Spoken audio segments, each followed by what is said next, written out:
C'est quoi ça? C'est la nourriture, maman. C'est quoi? C'est la nourriture, maman.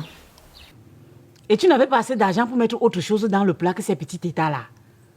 Les gros poissons étaient finis au marché. Maman, il n'y avait pas suffisamment d'argent. Et j'ai dû jongler avec le peu que j'avais. Tu as jonglé avec le peu que tu avais. Ne me dis pas que c'est comme ça que mon fils mange dans cette maison. Non, maintenant, mon fils, pour manger de la bonne nourriture, tu dois seulement jongler. Maman, ce n'est pas comme ça tous les jours. C'est juste que ces derniers temps, on est en difficulté. On avec qui? On avec qui? Pardon, si tu es incapable de me servir autre chose que ça, va toi-même manger ton repas. Maman, je vous sers alors quelque chose à boire.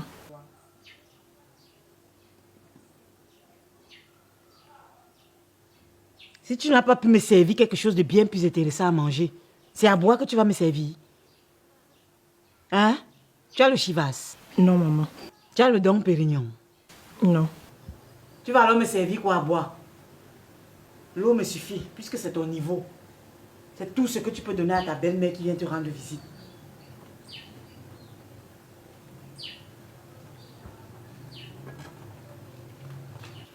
Remets-moi l'argent que mon fils a laissé pour moi. Je préfère m'en aller.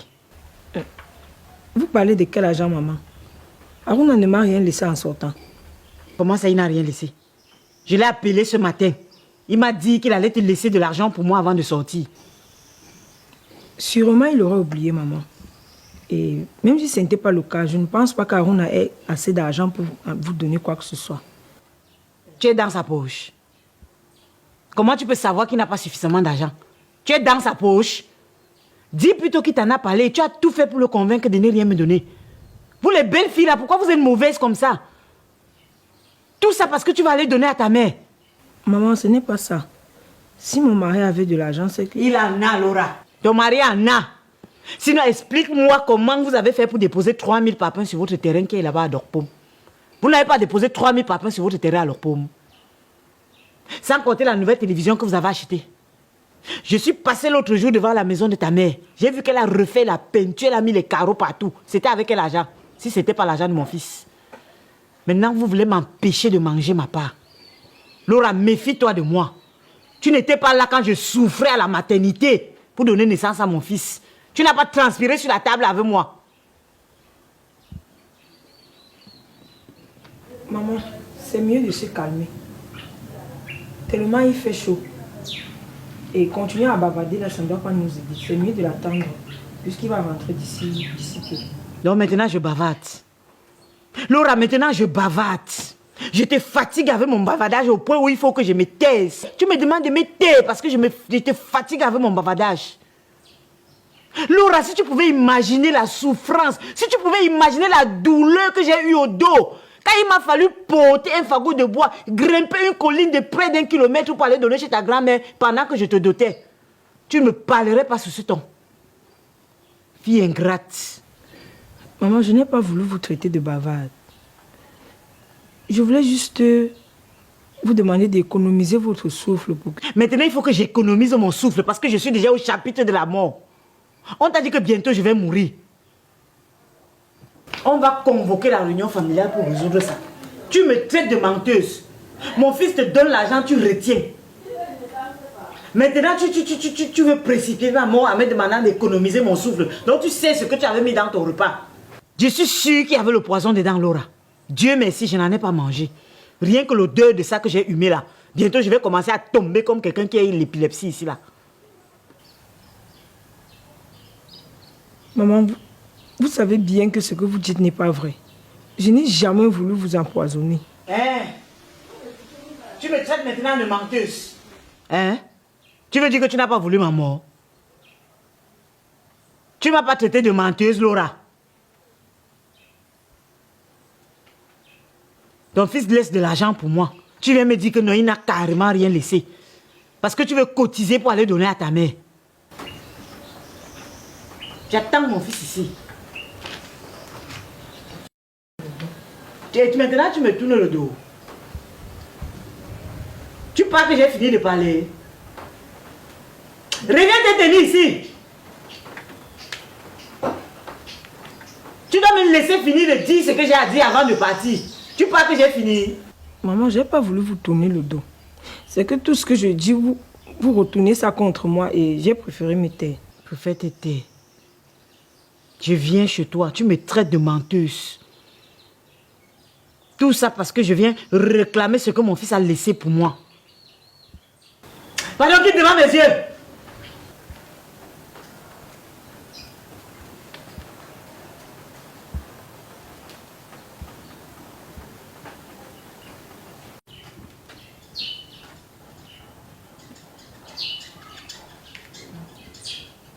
C'est quoi?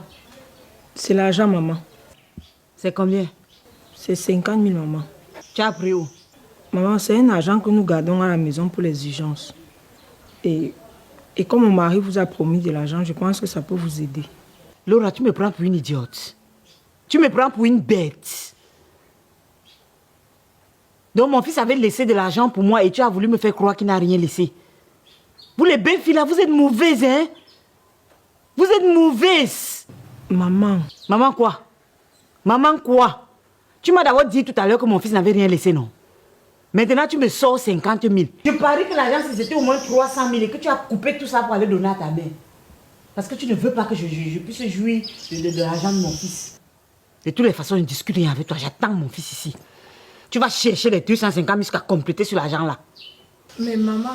Ouais, quitte devant moi. Ne m'empêche même pas de respirer l'air. Va t'asseoir même là-bas.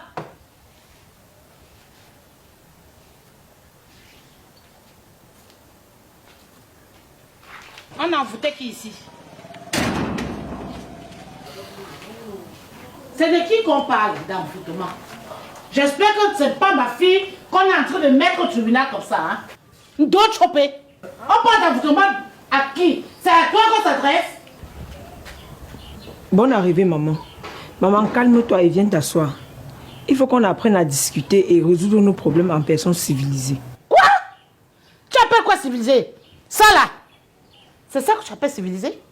Mais je crois qu'on a raté quelque chose dans son éducation.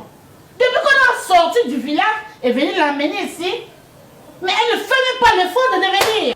Mamie, je ne te permets pas de me parler sur ce ton. Et si je te parle sur ton ton, tu dois faire ton langage. Tu dois faire quoi si je te parle sur ce ton? Je ne te permets pas de me parler sur ce ton. Mais arrête d'embêter mon fils et sa femme de chaque fois, tu les embêtes ici. Qu'est-ce qu'il y a? Laisse-la en paix. Mamie, pour l'instant, je suis calme et je te respecte. Donc ne fais même pas que je me déchaîne ici. Aka, déchaîne-toi, arrête-moi ce sac-ci. Déchaîne-toi. Bon sang. Les mères, s'il vous plaît. Calmez-vous. Me passe comme ça. On se calme sur toi. Tu as peur de qui ici? Hein? Mais connais la paix, mon Dieu. Rentre chez toi. Mamie, ne me parle pas fort. Je suis ici chez mon fils. Tout ça parce que je suis en train de vouloir t'empêcher, ta fille et toi, de vous coller comme une sanction sur mon fils pour marier son argent. C'est même quoi? Attends, j'espère que ta mère a fui de mémoire, hein? La maison, si, c'est ma maison. Je les ai offert ça quand ils se sont mariés, en attendant qu'ils construisent la leur. Madame, si tu as fui de moment, il faut que ton fils te le dise. Est-ce que c'est que tu chopes depuis 6 mois? Hein? Madame, je te rappelle, ma fille et moi, nous faisons le plus possible pour ton enfant parce qu'il chôme depuis 6 mois. Et je dors dehors parce que je veux un bon boulot pour ton fils. Regarde cette maison. Regarde, hein? Regarde cette maison. Je les ai offerts quand ils se sont mariés, en attendant qu'ils construisent la leur. Mais tu parles de quoi là? Tu viens ici, tu les empêches de vivre la vie des jeunes mariés. Mais connais la paix, mon Dieu! Est-ce que tu as dit à ta mère que ça avait mon argent? Que tu es en train de l'habiller, tu la nourris, tout ce que ça comporte? En venant ici, elle avait les lunettes. Hein? J'ai dépensé de l'argent pour cette lunette, non? J'ai la fortune dans mon sac, je peux te montrer. Tu lui as dit ça? Hein? Là, c'est vrai ce qu'elle dit. Oui, maman, c'est vrai. Et depuis lors, c'est ma belle-mère qui se bat pour que nous puissions vivre tranquillement ici. Et pour l'argent que tu me donnes souvent là, ça sort d'où? Que tu fasses quoi? Maman, c'est... Laisse-moi lui répondre, que tu fasses quoi? Quand on est pauvre, on se soumet. Est-ce que tu m'entends? Je dis bien quand on est pauvre, on se soumet. Et si ça ne va pas, vous allez porter ton fils et toi, vous fichez le camp. Parce que celle-ci, qui est ma fille. Elle a un bac plus 5. Tu le sais très bien. Je dis bien bac plus 5. C'est pour ça que vous avez demandé un conteneur de nourriture plus à d'autres. Parce qu'elle avait bac plus 5. Mon fils aussi est parti à l'école. Il est parti à l'école. Ta fille est la seule qui est partie à l'école. Bac plus 5. Va te faire foutre. À partir d'aujourd'hui, je ne veux plus entendre quand tu as parlé mal. Tu es intelligente. Tu as fréquenté. J'ai dépensé énormément d'argent sur toi. Tu t'es pas venu pour que cette bêtise te prenne n'importe comment. Tu ressembles à qui? J'ai compris. Ferme ta bouche. Ouais, est-ce qu'on a déjà à ce niveau? Je suis déjà calmé depuis aujourd'hui, non? Non, parle. Continue à parler. N'est-ce pas, je suis calmé. Ne te calme plus. Tu te calmes encore pourquoi? Parle. Je t'ai lavé, voilà, tu es propre. Au village, tu étais comme ça. Hein? Mais quand on est pauvre, on se soumet, non? Je dis, mais quand on est pauvre, on se soumet. Tu me connais? J'ai toujours cru que tout l'argent que je dépensais là venait de mon fils. Je ne savais pas que Il travaille où? À la banque?